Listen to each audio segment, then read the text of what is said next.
بخاری شریف کی روایت ہے، عبداللہ ابن عمر رضی اللہ تعالیٰ نے پوچھا کہ رسول اللہ کیا سفر کا مہینہ منحوس ہے؟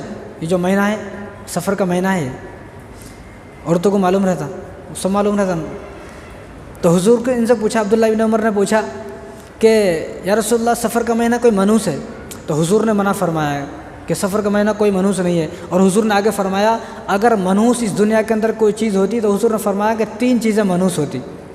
اگر اس دنیا کے اندر کوئی چیز منحوس ہوتی تو 3 چیز منحوس ہوتی، لہٰذا وہ 3 چیز بھی منحوس نہیں ہے، تو معلوم یہ ہوا کہ کوئی چیز منحوس نہیں ہے. تو انہوں نے پوچھا عبداللہ بن عمر یا رسول اللہ وہ 3 چیزیں کیا ہیں؟ تو حضور نے فرمایا سب سے پہلی چیز، اگر کوئی چیز منحوس ہوتی تو وہ گھوڑا منحوس ہوتا، گھوڑا منحوس ہوتا. لیکن گھوڑا منحوس نہیں ہے کیونکہ اس وقت کا جو سفر کرنے کا، آج تو کسی کے پاس کار ہے، کسی کے پاس بائک ہے، ایروپلین ہے، سب ہے. تو اگر ہم یہ سمجھیں گے کہ سواری منحوس ہے، گھوڑا منحوس ہے، تو ہمارا تو کاروں میں بیٹھنا مشکل ہو جائے گا، ہم تو کار میں بیٹھ نہیں سکتے، بائک چلا نہیں سکتے. تو حضور نے فرمایا اگر منحوس ہوتا سب سے پہلی چیز گھوڑا منحوس ہوتا، لہٰذا گھوڑا منحوس نہیں ہے.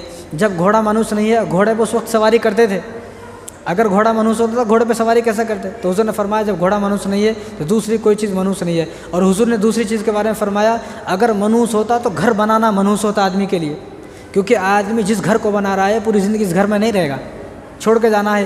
اب ایک آدمی یہ سوچ لے ارے یار گھر کا ہی کو بنانا، بھائی مر کے جانا کا ہے نا، جب مر جانا ہی ہے تو گھر کا ہی کو بنانا. تو یہ چیزیں آتی ہیں، لیکن پھر بھی آدمی گھر بناتا نہیں بناتا، گھر بناتا. تو حضور نے فرمایا کہ گھر بھی منحوس نہیں ہے، جب گھر منحوس نہیں ہے تو دوسری کوئی چیز منحوس نہیں ہے.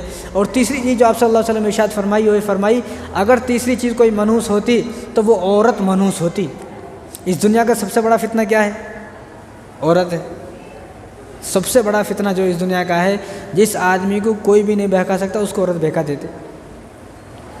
تو اس امت کا جو سب سے بڑا فتنہ وہ عورت ہے. تو حضور نے فرمایا اگر منحوس کوئی چیز ہوتی کوئی تو وہ عورت منحوس ہوتی. تیسرا نمبر تو عورت بھی منحوس نہیں ہے، اگر منحوس ہو تو شادی کر رہے نا، پھر عورت ایک ماں بھی ہے، عورت ایک بہن بھی ہے، عورت ایک بیٹی بھی ہے، عورت ایک بیوی بھی ہے، تو عورت بھی منحوس نہیں ہے. تو معلوم یہ ہوا حضور نے فرمایا، یہ بخاری کی روایت ہے، اگر کوئی چیز منحوس ہوتی تو یہ 3 چیزیں منحوس ہوتی، لہٰذا جب یہ 3 چیزیں منحوس نہیں ہے تو معلوم یہ ہوگا کہ کوئی بھی چیز منحوس نہیں ہے.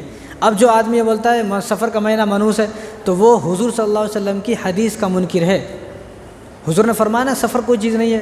جیسا کہ آدمی کسی چیز کو ایسے بتاتا بھائی نہیں ایسا نہیں ہے، ایک نارملی کوئی آدمی بتاتا ہے، تو حضور نے اسی طرح فرمایا کہ سفر لا سفر کوئی چیز نہیں ہے، یعنی کوئی منحوس نہیں ہے.